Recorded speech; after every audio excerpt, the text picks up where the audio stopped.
Hi friends, പുതിയൊരു വീഡിയോയിലേക്ക് സ്വാഗതം. ഇന്നത്തെ വീഡിയോ നമ്മൾ നോക്കുന്നത് ഒരു മാസക്കാലം കൊണ്ട് 34% ഇൻവെസ്റ്റ് ചെയ്ത ആളുകൾക്ക് റിട്ടേൺ നൽകാൻ കഴിഞ്ഞിട്ടുള്ള ഒരു സ്റ്റോക്കിനെ കുറിച്ചാണ് നമ്മൾ നോക്കുന്നത്. വർഷ അടിസ്ഥാനത്തിൽ നോക്കുകയാണെങ്കിൽ 155 രൂപയിൽ നിന്ന് 400 രൂപയ്ക്ക് മുകളിലേക്ക് പോകാൻ കഴിഞ്ഞിട്ടുള്ള ഒരു സ്റ്റോക്ക് തന്നെയാണ് വാല്യൂ ഫോർജ് ഇൻഡസ്ട്രിയൽ ലിമിറ്റഡ് എന്നാണ് ഈ കമ്പനിയുടെ പേര്. Value Forge Industrial Limited engage ആയിരിക്കുന്ന ബിസിനസ് എന്ന് പറയുന്നത് manufacturing fully finished and semi finished forged crankshaft and forged കോമ്പൗണ്ടുകളാണ്. അപ്പോൾ ഇവരുടെ ഈ ബിസിനസ് ഏതൊക്കെ മേഖലകളിലാണ് പോകുന്നത് നോക്കാം. അഗ്രികൾച്ചറിൽ 55% പോകുന്നുണ്ട്, പവർ ജനറേഷനിൽ 15%, അതുപോലെ heavy engineering, defence, oil and gas, അതുപോലെ ഇൻഡസ്ട്രിയൽ മെഷീനറി, ഹെവി ആയിട്ടുള്ള എക്യുപ്മെന്റുകളിലൊക്കെയാണ് ഇവരുടെ ഈ ക്രാങ്ക് ഷാഫ്റ്റ് ഉപയോഗത്തിന് പോകുന്നത്. അത് 1800 ടണ്ണാണ് ഒരു ആനുവലി അവർ നോക്കുന്നത്. അതുപോലെ തന്നെ ക്രാങ്ക് ഷാഫ്റ്റുകളുടെ യൂണിറ്റ് 3,60,000 യൂണിറ്റുകളാണ് അവർ പറയുന്നത്. നമ്മൾ ഓഹരിയുമായി ബന്ധപ്പെട്ട കാര്യങ്ങൾ നോക്കുകയാണെങ്കിൽ മാർക്കറ്റ് ക്യാപിറ്റലൈസേഷൻ എന്ന് പറയുന്നത്, ഈ ഓഹരിയുമായി ബന്ധപ്പെട്ട കാര്യങ്ങൾ നമുക്ക് പരിശോധിക്കാം. മാർക്കറ്റ് ക്യാപിറ്റലൈസേഷൻ എന്ന് പറയുന്നത് 4,150 CR ആണ്.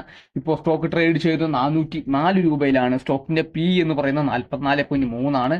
അതുപോലെ ബുക്ക് വാല്യൂ എന്ന് പറയുന്നത് 53.9 ബുക്ക് വാല്യൂ. നമ്മൾ നേരത്തെ പറഞ്ഞതുപോലെ തന്നെ 155 രൂപ ലോയും അതുപോലെ തന്നെ 429 രൂപയാണ് 52 വിക്കറ്റ് ഹൈ ആയിട്ടുള്ള. ഡിവിഡൻഡ് പേ ഔട്ട് ഒന്നും വലിയ രീതിയിൽ കാണാൻ സാധിക്കുന്നില്ല. ഫേസ് വാല്യൂ എന്ന് പറയുന്നത് 10 രൂപ ഫേസ് വാല്യൂ ഉണ്ട്.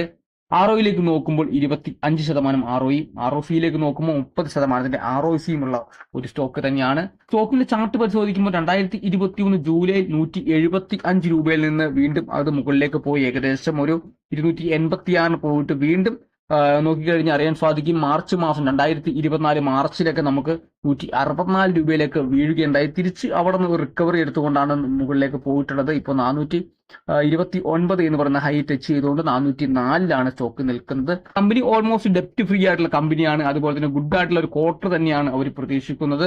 നമുക്ക് ഡിവിഡൻഡുമായി ബന്ധപ്പെട്ട കാര്യങ്ങൾ, ഡിവിഡൻഡ് പേ ഔട്ട് നടത്തുന്നില്ല എന്ന് പറയുന്നത് തന്നെ നെഗറ്റീവ് ആയിട്ടുള്ള കാര്യമാണ്. അതുപോലെ പ്രൊമോട്ടേഴ്സിന്റെ ഹോൾഡിംഗ് കഴിഞ്ഞ 3 കൊല്ലമായിട്ട് -8.55 ആയിട്ട് ഡിക്രീസ് ചെയ്തിട്ടുണ്ട്. കമ്പാരിസേഷൻ ചാർട്ടിലേക്ക് വരുമ്പോൾ ഭാരത് ഫോർജ് പോലെയുള്ള കമ്പനികളാണ് ഇവരുടെ കമ്പാരിസേഷനിൽ നിൽക്കുന്നത്. ക്വാർട്ടറിലെ റിസൾട്ടുകൾ പരിശോധിക്കുകയാണെങ്കിൽ 2021 മാർച്ച് മുതൽ ഈ കമ്പനിയുടെ സെയിൽസ് ക്രമാതീതമായിട്ട് വർദ്ധിച്ചു വരുന്നതായിട്ട് നമുക്ക് കാണാൻ സാധിക്കുന്നുണ്ട്. 161 CR ആണ് 2024 മാർച്ചിൽ കാണിക്കുന്നത്. അതുപോലെ എക്സ്പെൻസ് നമുക്ക് നോക്കിക്കഴിഞ്ഞാൽ വർദ്ധിച്ചു വരുന്നതായിട്ട് കാണാൻ സാധിക്കുന്നുണ്ട്. ഓപ്പറേറ്റിംഗ് പ്രോഫിറ്റ് എന്ന് പറയുന്നത് 34 ആണ്. OPM എന്ന് പറയുന്നത് 21% ഓപ്പറേറ്റിംഗ് പ്രോഫിറ്റ് മാർജിൻ.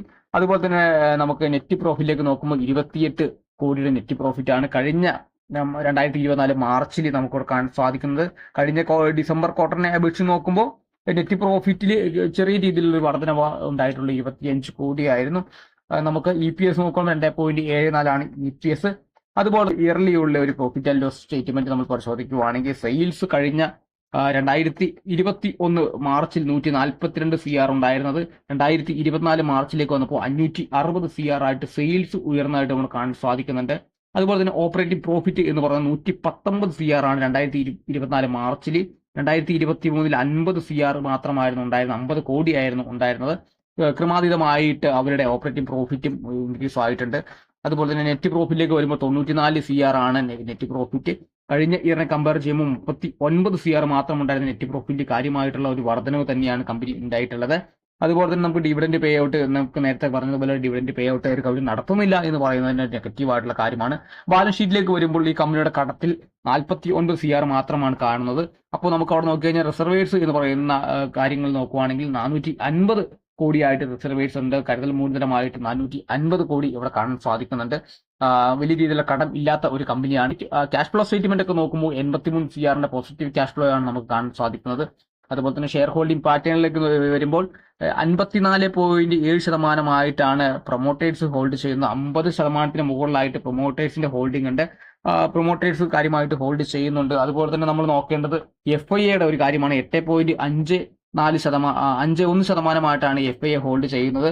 കഴിഞ്ഞ കുറെ ഇയറിൽ നമ്മൾ നോക്കുവാണെങ്കിൽ FIA ഡിക്രീസ് ചെയ്തതായിട്ട് നമുക്ക് കാണാൻ സാധിക്കുന്നുണ്ട്. 2021 11.85% FIAയുടെ ഹോൾഡിംഗ്സ് 2024 ജൂണിലേക്ക് വന്നപ്പോൾ 8.51%ത്തിലേക്കാണ് ഡിക്രീസ് ആയിട്ടുള്ളത്. അതുപോലെ DIA എന്ന് പറയുന്ന ഡൊമസ്റ്റിക് ഇൻവെസ്റ്റേഴ്സ് 1.43% ഈ സ്റ്റോക്ക് ഹോൾഡ് ചെയ്യുന്നത്. പബ്ലിക്കിന്റെ ഹോൾഡിംഗ്സ് എന്ന് പറയുന്നത് 33.99% പബ്ലിക് ഹോൾഡ് ചെയ്യുന്നതായിട്ട് കാണാൻ സാധിക്കുന്നുണ്ട്. ഈ കമ്പനിയെ കുറിച്ച് നോക്കുകയാണെങ്കിൽ കഴിഞ്ഞ ഒരു മാസക്കാലം കൊണ്ട് നല്ല രീതിയിലുള്ള റിട്ടേൺ ഇൻവെസ്റ്റ് ചെയ്ത ആളുകൾക്ക് കൊടുത്തിട്ടുണ്ട്. 2 വർഷക്കാലമായിട്ട് നോക്കുമ്പോൾ 155 എന്ന് പറയുന്ന റേഞ്ചിൽ നിന്ന് 400 രൂപ എന്ന് പറയുന്ന റേഞ്ചിലേക്കാണ് സ്റ്റോക്ക് വന്നിട്ടുള്ളത്. നല്ല രീതിയിലുള്ള ഒരു ഗ്രോത്ത് നമുക്ക് ഈ കാണാൻ സാധിക്കുന്നുണ്ട്. ഓഹരിയുടെ വളർച്ച നമുക്ക് കാണാൻ സാധിക്കുന്നുണ്ട്. തീർച്ചയായിട്ടും മുന്നോട്ടുള്ള ദിവസങ്ങളിൽ ഈ വളർച്ച തുടരണമെന്നില്ല. ഇതൊരു സ്റ്റോക്ക് റെക്കമെൻഡേഷനോ അല്ലെങ്കിൽ ഇതൊരു സ്റ്റോക്ക് ബൈ ചെയ്യണമെന്ന് നിർദ്ദേശിക്കുന്ന ഒരു വീഡിയോ അല്ല. എഡ്യൂക്കേഷൻ പർപ്പസിന് വേണ്ടി മാത്രമാണ് ഇത്തരത്തിലുള്ള വീഡിയോ ചെയ്തിരിക്കുന്നത്. നിങ്ങൾ ഏതെങ്കിലും സ്റ്റോക്കിലേക്ക് ബൈ എൻട്രിയോ സെൽ എൻട്രിയോ എടുക്കുകയാണെങ്കിൽ നിങ്ങളുടെ സ്വയമേ ഉള്ള അനാലിസിസ്, സെൽഫായിട്ടുള്ള അനാലിസിസ് നടത്തിക്കൊണ്ട് മാത്രം സ്റ്റോക്കുകൾ ബൈ ചെയ്യുക.